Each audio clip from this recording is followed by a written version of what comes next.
o vinho está indiscutivelmente na moda. Sabendo disso, tendo o gosto, o interesse e o entusiasmo pessoal pela ciência do vinho, Marco Montes, há 5 anos, abriu a adega Travessia, na Baixa de New Bedford, provando a todos que os sonhos são feitos para ser concretizados. Já de seguida, veja todos os detalhes. Desde os tempos imemoriais que o vinho faz parte da dieta alimentar do homem. Na atualidade, assiste-se a um crescente interesse na substância vinho, quer na sua vertente económica e social, quer também nas atividades culturais que decorrem da sua natureza específica e da sociabilidade que entre os seus apreciadores se estabelece. No plano científico, começam a ser evidentes os benefícios para a saúde de um consumo regular e moderado de vinho. A azáfama da vindima e o vinho fazem parte da cultura dos portugueses e muitos deles levaram consigo para os países de acolhimento essa tradição de pais e avós, como é o caso deste português natural de Trás-os-Montes, que desde os tempos de infância demonstrou apetência e vontade para esta ciência de fazer vinho. Radicado nos Estados Unidos há mais de 2 décadas, concretizou há 5 anos o sonho de um dia possuir uma adega própria. Trata-se da adega Travessia, situada no centro da cidade de New Bedford, e onde são produzidos vinhos cuja maioria das uvas são cultivadas localmente em Massachusetts. Com uma produção anual de 12.000 garrafas, abastecendo alguns restaurantes da região, mas cujo produto é vendido diretamente ao cliente, a adega Travessia, dotada de equipamento moderno e sofisticado, é hoje um espaço de referência no centro da cidade baleeira. Bom, eu sempre estive ligado ao vinho, porque cresci em Trás-os-Montes e com a família, né? Quase todos os transmontanos têm uma vinhazita e fazem o seu vinho, né? E então eu cresci na zona de Chaves e todos os anos fazíamos vinho em casa, com os meus pais, com a família toda, e desde os 6 anos lembro-me de fazer vinho. E talvez até aos 10 comecei logo a beber vinho, o meu pai ao fim de semana misturado com um bocadinho de 7-Up, a gente provava uns vinhos com o jantar, né? E então cresci nesse mundo do vinho, mas não de forma comercial, né? Era tipo só mesmo para a família beber. E entretanto emigrei para os Estados Unidos em 1990 e aqui continuamos também com a família de cá a fazer esse vinho todos os anos. E há uns anos atrás comecei a me interessar um pouco mais pela ciência que está por trás do que é o vinho, né? E então comecei-me a interessar por tentar perceber porque é que o vinho tem o sabor que tem e porque é que às vezes nos sabe tão bem e outras vezes não nos sabe tão bem. E então, quando comecei a estudar, então, acabei por entrar neste sonho de fazer o meu próprio vinho, ter a minha própria adega e fazer vinho para vender para as pessoas que gostem dele, né? E foi assim que originou a Travessia, a adega Travessia. Os seus conhecimentos desta ciência de fazer vinho foram adquiridos ainda em Portugal, no contato com a sua família, que sempre esteve ligada à produção vinícola. Li muito, falei com muitas pessoas ligadas ao mundo do vinho, alguns deles enólogos, mas acima de tudo bebo muito vinho, provo muito vinho de toda a parte do mundo. E isso faz parte da minha educação, mas em termos de uma educação de universidade nunca tirei e penso que agora com esta idade também já não me interessa muito. A Travessia é uma adega diferente de uma outra adega regular, longe da plantação das vinhas e do ambiente campestre.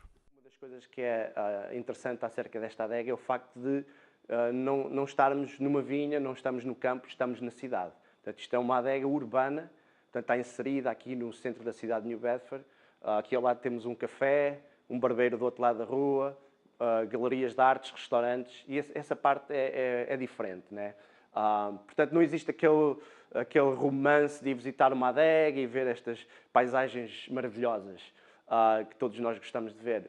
Por isso, vivemos à custa do vinho em si. As pessoas chegam aqui e se não gostam do vinho, não gostam, né? Quando elas provam. Portanto, temos essa consciência de que não existe uma paisagem para atrair as pessoas. Mas isso faz parte também do processo de começar uma adega, né? Nem todos temos que começar uma adega da mesma forma. As uvas são adquiridas localmente, de 2 grandes produções locais, uma das quais propriedade de portugueses. No que se refere aos vinhos tinto, as uvas são encomendadas de outros estados e tudo confeccionado por uma só pessoa. Portanto, como eu não tenho as minhas próprias vinhas, talvez um dia vá ter, mas como não tenho aqui as minhas vinhas, Eu compro as minhas uvas para os meus vinhos, principalmente de duas adegas locais, aqui de Massachusetts. Uma delas é a Running Brook Vineyards, que existe aqui em North Dartmouth, também proprietários portugueses. E depois a outra vinha é Westport Rivers, que é a maior vinha da Nova Inglaterra. Portanto, eu compro as uvas para fazer a maior parte dos meus vinhos dessas duas vinhas. Principalmente brancos, que é aquilo que eu mais me foco aqui. Dedico-me a fazer principalmente brancos, porque temos aqui um clima nesta região de Massachusetts, que é um clima, diríamos, mais frio. Portanto, não temos aquele período longo de maturação da uva na vinha que nos permite fazer muitos vinhos tintos, aqueles vinhos tintos encorpados. Né? É muito difícil para nós conseguirmos ter uvas com maturação suficiente para fazer esse tipo de vinho. Um ou dois vinhos tintos que eu faço, eu compro as uvas a agricultores da Califórnia ou do estado de Washington. Para este jovem português, há características fundamentais que definem a qualidade de um bom vinho, como por exemplo a casta e a região de onde são cultivadas as vinhas. Aqui, portanto, nos Estados Unidos, o mercado de vinho é muito baseado no nome da casta, né? Nós pensamos, por exemplo, em Portugal, quando falamos de um vinho, falamos da região. É do Douro, é do Dão, é do Alentejo, é um vinho verde, né? Do Minho. Aqui é muito, nos Estados Unidos, toda a gente quer saber qual é a casta que está dentro da garrafa. E, portanto, nos brancos eu faço principalmente a Chardonnay, Riesling, uma outra casta que se dá muito bem aqui nesta região, que é Vidal Blanc, que é um vinho que tanto se pode fazer seco como extremamente doce, tanto vai de um lado ao outro. Também já fiz Pinot Grigio. Tudo depende das castas de ano para ano, conforme qual é a qualidade da casta, que é o fundamental, é ter uvas de boa qualidade. Também já fiz Pinot Noir, e eu já utilizei Pinot Noir para fazer tanto vinho branco como para fazer vinho tinto. Das várias castas que aqui são confeccionadas, há algumas que têm a preferência da sua vasta clientela. Nós temos o vinho, portanto, o nosso Vidal Blanc. É um vinho que tem muita saída, que vendemos muito bem, porque é um vinho que quase todos os anos faço naquilo que nós chamamos meio seco. Portanto, é um vinho doce, muito frutado, com um aroma espetacular, e é um vinho que vai muito bem desde a primavera até o outono, bebe-se muito bem no verão, ao pé da piscina, né? E com comida, vai muito bem com comidas que sejam um pouco picantes, por causa um pouco daquela doçura que dá para balançar aquela comida picante. Às vezes pode ser só um camarão frito com um bocadinho de picante, etc. Aquele vinho vai espetacular. Dependendo, acima de tudo, da venda direta ao cliente, que encontra neste espaço no centro da cidade de New Bedford a amabilidade e os conhecimentos do seu proprietário de um ambiente moderno e sofisticado, a verdade é que consegue ainda abastecer alguns restaurantes da região, nomeadamente na cidade de Boston. Temos, portanto, como isto é uma adega muito artesanal, é de pouca quantidade, neste momento eu faço 12 mil garrafas por ano. Portanto, é uma coisa muito pequena mesmo. E então somos forçados a vender a maior parte do vinho aqui na adega. E é o que fazemos. 80% dessas 12 mil garrafas são vendidas aqui anualmente. O resto vendemos, tenho 8 lojas e 3 restaurantes. Um deles aqui na cidade de New Bedford, também de um proprietário português que é o Inner Bay, aqui no sul de New Bedford, que vende os nossos vinhos. E algumas das lojas, principalmente, são na zona de Boston. Portanto, não fazemos grandes lucros a vender vinho para lojas, mas realmente ter um vinho numa loja em Boston sempre nos dá tanto uma certa imagem que nos beneficia. As feiras e amostras de vinho que acontecem ao longo do ano por esta região têm sido fundamentais para uma maior divulgação e visibilidade da adega Travessia e respectivos vinhos. Cada vez participamos em mais feiras.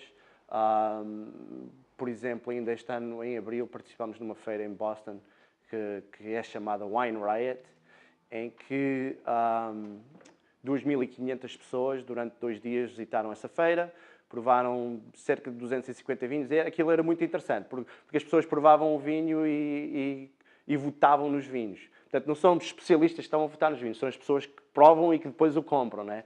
E foi muito interessante e correu-nos muito bem. Entre os 250 vinhos, ficamos um dos nossos vinhos, o tal Vidal Blanc, que ficou classificado em primeiro lugar, na geral. E tivemos os outros 2 vinhos que levamos a essa feira. O nosso Riesling ficou em quarto lugar e o nosso Rosé de Pinot Noir ficou qualificado como o melhor rosé e em terceiro lugar na geral. Portanto, para uma adega pequena, aqui da região de Massachusetts, a fazer vinhos com todas essas castas foram são uvas daqui desta região, e ir para um evento desses, onde existem 250 vinhos de toda a parte do mundo, Portugal, Espanha, França, Itália, Califórnia, Austrália, África do Sul, e conseguir ter esses resultados, para nós é excelente. Concretizado este sonho de criar a sua própria adega aqui pelos Estados Unidos, os projetos futuros passam pelo crescimento da produção e ainda pela criação de uma nova adega em Portugal, juntamente com a sua família em Trás-os-Montes.